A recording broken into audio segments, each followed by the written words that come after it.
before we bring Aditi in, guys, I want to let you know, even though Mike and Earl are gone today, trust me, they're still playing Monopoly Go. Because in Monopoly Go, you can team up with your friends for time tournaments where you work together and build up each other's boards. For more win together, there's more to win together, and there's awesome prizes to unlock, and there's so much you can get. Unique stickers that you can trade with friends like Mike and Earl, complete albums for big prizes, cool new playing pieces to travel the board with, and hilarious emojis for taunting friends when you smash their buildings or heist their vaults. There's always something fun to discover in Monopoly Go. Go get off the bench and download it now for free on the Google Play Store or the Apple Store. Game on, guys. Mike's going to be hot at his wedding because I just heisted Boardwalk and Park Place from him. That's it. And took $1.5 million of his cash. Oh, Sorry, Mikey. Good. See you Monday. Hi, Aditi. How are you? What's going on? It's so great to see you guys. Yeah, it's been a We while. have missed you. Aww. What have you been up to? What have I been up to? I went to the Combine. I went to the NFL Draft. I'm working on my golf game. My tennis game has gotten way better. I'm gardening. I watch my kids play soccer a lot. I yell a lot from the sidelines, all in an encouraging way. But it's maddening. You know, watching my 8-year-old play soccer makes me want to get back out there.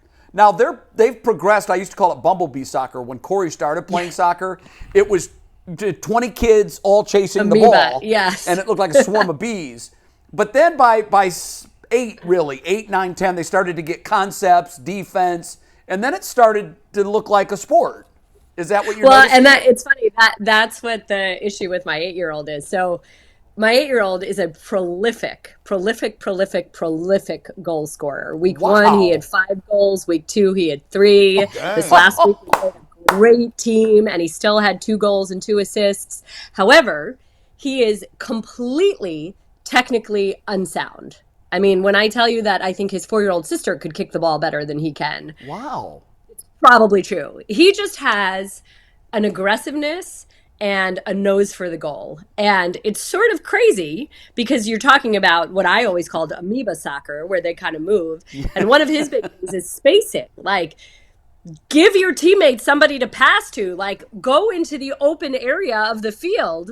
But because he's so aggressive, he's just always mixing it up. It's counterintuitive to the way he thinks. Is he like pushing kids? Is he pushing other kids on the ground? Is he beating kids up? What's he doing? No. It's not that bad. Although he did get flagged in the last game for kind of being, a little assertive, which soccer players should be. But the ref then commended him a few minutes later when another kid tried to slide tackle him, and Nico just popped up, and the ref was like, "You didn't retaliate. That's good." Did you tell off the ref when the ref gave him a yellow card? No. I don't. I mean, I am constant noise on the sideline, but I'm like, give him someone to pass to. Stay aggressive. Stick with it. Like things like that. The good yelling. Okay. You would hope. I mean, my husband doesn't call it good yelling. He's always telling me to shut up, but I feel like it's encouraging. Do you pay for goals? Does he have a monetary assignment to goals? Pay for goals. Is he a max player? He got to start signing them contracts. I got paid for home runs. I said, Mom, did I hit too many? And they said, you're not getting that money. That was never. No. It's all about the pride of the achievement. It's all about helping your team. It's all. My 4-year-old yesterday said to me, I had 2 goals. And I was like, no, you didn't. And she said, my team had 2 goals. So I had 2 goals. Hey, now that is the way you want to think. That's great. Aditi, maybe you can convince Kevin Stefanski that he doesn't need a new contract, just the pride of having success. No, I will not do that. He has bills to pay. Yeah. Did you hear our conspiracy theory? Well, he does live in Rocky River with me, so he's got the very expensive. Yes, he does. Much fancier house than I have. Conspiracy theory. I have some thoughts here. But so the conspiracy theory is like he didn't go to the Coach of the Year ceremony because it was a silent protest. Then he has been offered a deal, but he's negotiating because he wants to bet on himself. And he's a little upset that his coordinator is gone, and he's a little tad upset that the play calling might be going to Dorsey. So they're in a silent Cold War at this point, and he may bet on himself going to the last year of his contract. I don't think I think not going to NFL honors was not at all a statement or a stand, or that's just not who he is. And I think that Flacco was recognized and Myles Garrett was recognized, and the type of guy that Kevin Stefanski is, he's probably like, let all the shine go on my players. I don't think that that's really his scene or his jam anyway. Well, wasn't there enough shine for everybody, though? Yeah, but I wouldn't rain on. I'm not going to tie that. Okay, but what about the other stuff? Yeah, give me the other 5. Yeah, I'll give you the other part of it. So I don't think that there's anything wrong with betting on yourself. I think we all acknowledge and recognize that there are some sort of competing theories in that building, whether a 5-yard run is efficient or not, whether this is a team that needs to pass more or not, what is, I'll use the same word, the most efficient way to score points. There's talk about, there's one philosophy, there's another philosophy, there's the managing of all those philosophies. There definitely was not a concerted, uniform feeling that the entire offensive staff needed to be completely remade after needing 5 different starting quarterbacks to get into the playoffs. After the year that the Browns had, I think that it was not necessarily this completely in concert decision. Oh yeah, we need to rip up everything. So is that why there's a delay in the extension? Because we keep being told it's going to happen, it's going to happen, it's going to happen. Didn't happen in February, didn't happen in March, didn't happen in April. We're into May now. It just, to us as observers, it seems like, what the hell's going on? What's the holdup? Yeah, but these things sometimes do take time. And I'm sitting here in Pittsburgh, and I know that there's supposed to be a Mike Tomlin extension too. And I'll tell you a story. Several years ago, Kenny Pickett was a rookie quarterback here in Pittsburgh, and he was kind of like he was one of the last first-round picks signed, and people were making such a big deal about it. It's slotted money. Why is it taking so long? What's the big deal? Et cetera, et cetera. And it was sort of almost turning into a knock on Kenny. Was he demanding too much? And I couldn't say this at the time. I'll say it now. The truth is that his agent was dealing with a personal family crisis. And the agent had asked the Steelers, hey, while I deal with this, and I handle some family matters, can we just push off on this for a little bit? And there was no controversy. There was no scandal. It was just a matter of scheduling and what was going on in someone's life. Aditi, so I think it's very... I know that happens, but the difference there is he had no options. He's drafted by the Steelers. Of course that deal's going to get done. He has 0 options. He's got to play for Pittsburgh. Stefanski has an option here. Stefanski can say, you know what?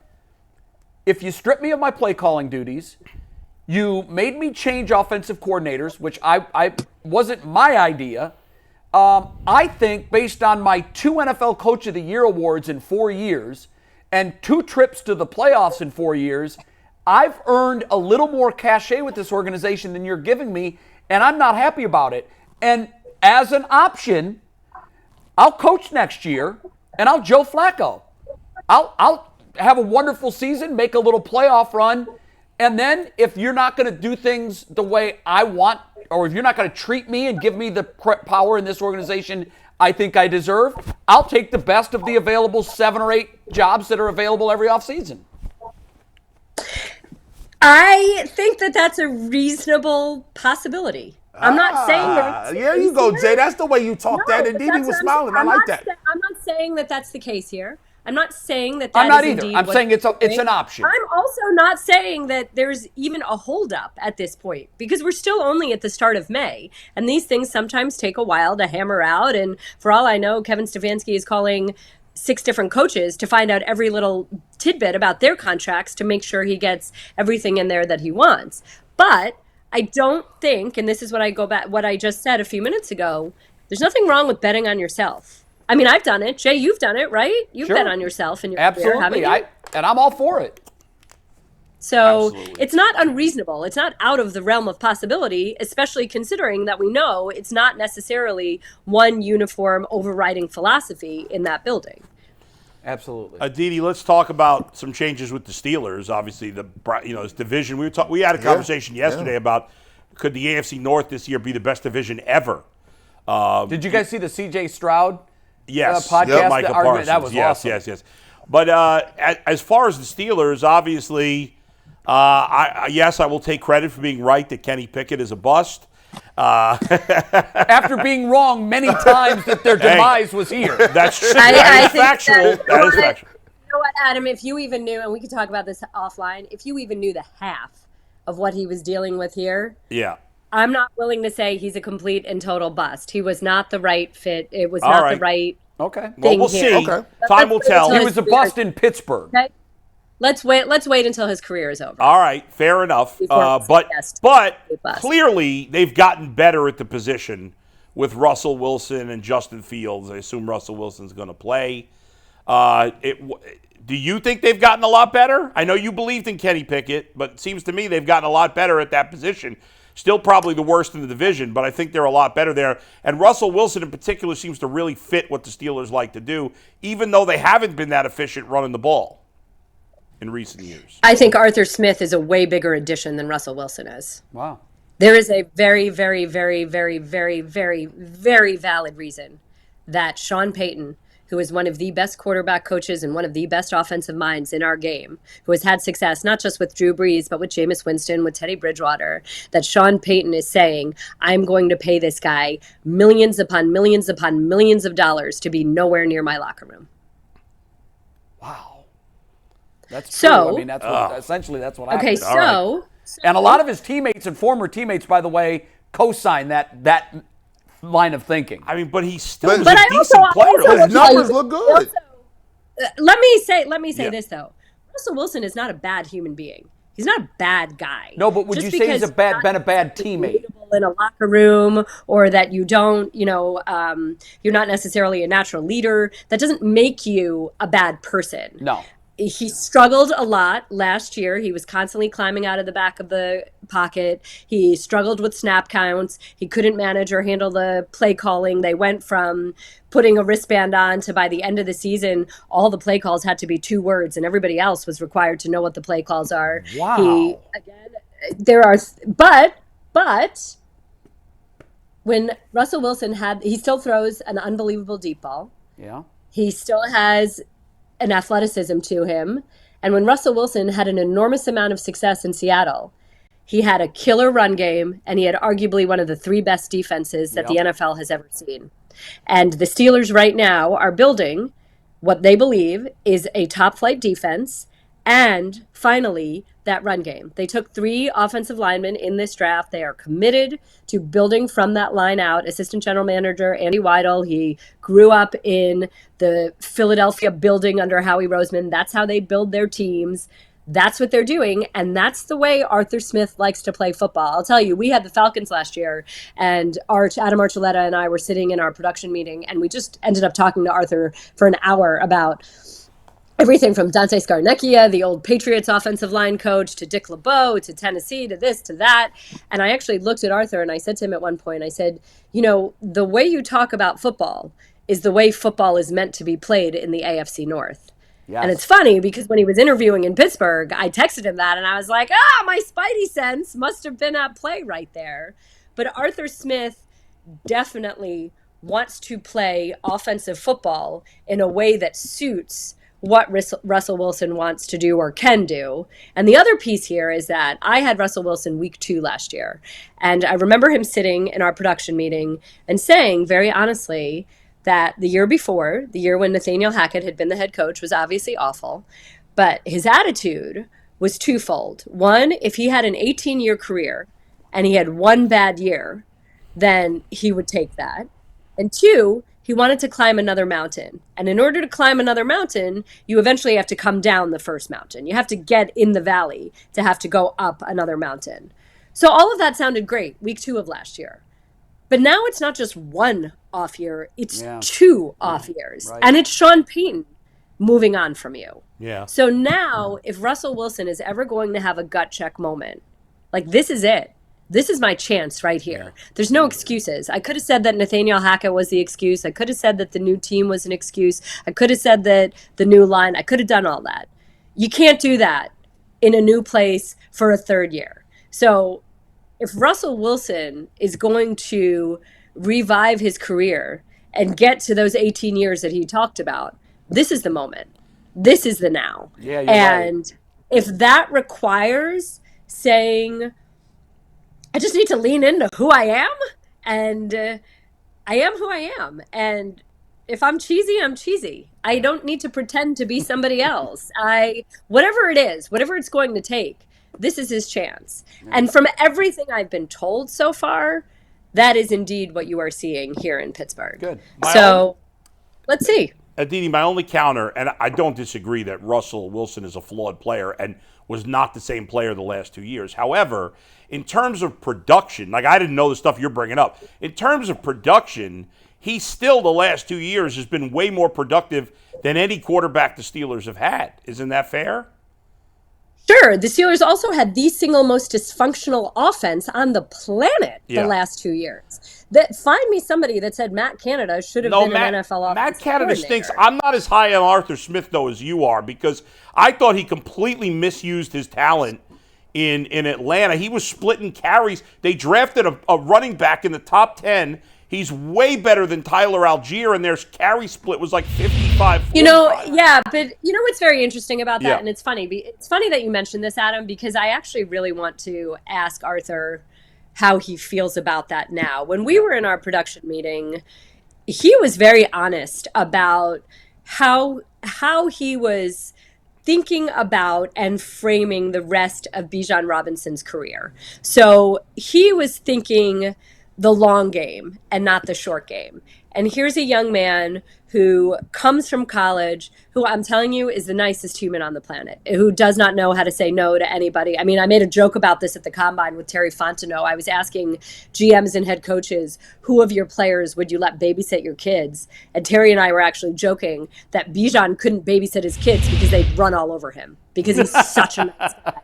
And he never says no to anybody. So Arthur had this plan that, I'm going to put a lot on him at first. I'm going to really trust him to learn the whole offense and this, that, and the other. But I don't want him burning out when we come to November. And I'm thinking about, this is my guy who could be my guy for, who knows, the next 10 years. This could be a Frank Gore type. So I'm going to really focus on the long game. And I don't think Arthur Smith, I don't think any coach sits here and says, I could be out of a job. He really was making a decision that he thought was the best decision for a young player and managing the young player. Yeah, that's rare. I mean, most of the coaches are going to ride their horse. Especially when his job is on the line. Especially when your own job is on the line. Former head coach. I was just talking to a former head coach a month ago about Mike Tomlin promising Russell Wilson that he could be the starter without a sight unseen, without a single OTA or anything. And this former head coach said to me, he said, coaches are inherently selfish. They have to worry about their jobs. They'll say what they need to say, and who cares if they have to adjust, basically. But anyway, so I'm now curious to sort of have the conversation with Arthur Smith. If you knew that your time was short, if you knew what you know now, would you have played it differently? Yeah. Right. And now that you have played it that way, do you think that you were actually more cautious or prudent than you needed to be? I don't know. But the flip to this, the flip to all of this, is that Najee Harris is not a guy that the Steelers at all kind of took long game into consideration. No, and they just didn't pick up his fifth-year option. Yeah, so you're right. Which you said first, and you didn't get credit for it in Pittsburgh. Aditi, we got to go. It was great seeing you. Right. Good catching up. Keep working on that golf and tennis game. So much fun. Wait, always good. Let me say something about AB really quickly. You were talking about Andrew Berry just before I came on. Yeah. I was actually talking to a very high-level front office guy, a young, rising, high-level front office guy last week, and I had said to him, who are people that you really admire in the league right now, or you look at how they're doing things or teams or whatever, and he mentioned Andrew Berry, and he said that Andrew Berry leverages the assets that he has in an incredibly unique way, in a way that nobody else does. And he said the way that he is able to engineer trades for premier players, it just really blows his mind. So I'll leave you with that. That's from a peer. Good stuff. That is a peer really recognizing and acknowledging what AB does. All right, Aditi, awesome. Thank you. Bye, guys. See you Always soon, good. I hope. Have fun. So what we're going to do is go to 20